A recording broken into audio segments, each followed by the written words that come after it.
only had a small window to submit my film project for my dream job, and I found myself in Chicago on St. Patrick's Day, a city I love on one of its wildest days. Well, there's a lot of Irish people in Chicago. They're very proud, not only being Chicagoans, but being Irish Chicagoans. We call them Shirish. It is early and freezing out, but the party is already in full swing. I get to American Junkie, and the crowd was alive and full of energy, and I danced and I wingled, and I had drinks and laughed. I needed some respite from all the mayhem, so I went to the West Loop, an old industrial part of town. I stopped in my favorite Italian deli in all of Chicago, J.P. Graziano's, and got one of their famous prosciutto sandwiches. I had escaped the madness for now. It is just what I needed. I was walking back to the nearest L train stop when I saw an art gallery that was open and popped in. The art was cutting edge and psychedelic, and I howled at the moon during the day in the basement. Decided to take the L train back into the loop. As the train rumbled back into the skyline, I decided it was time to grab a drink.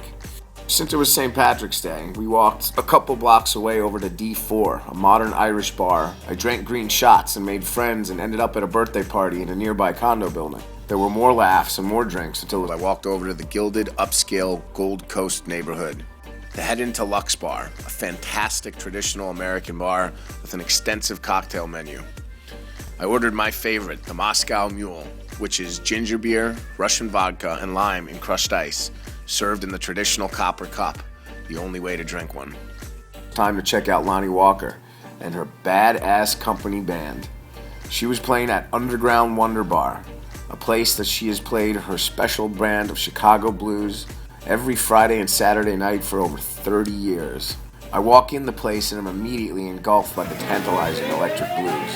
There's whiskey and dancing and laughing and people. Not any specific kind of people, just people.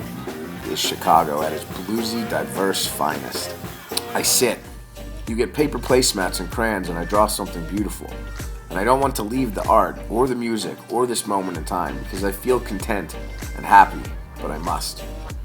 I take a red crayon and put it under the flame of my lighter and watch as it drips a few last bloody teardrops onto the placement, a signature to my piece. Chicago, Chicago, city of broad shoulders, city of big smiles and beautiful people. I love you, and thank you for loving me back on this day.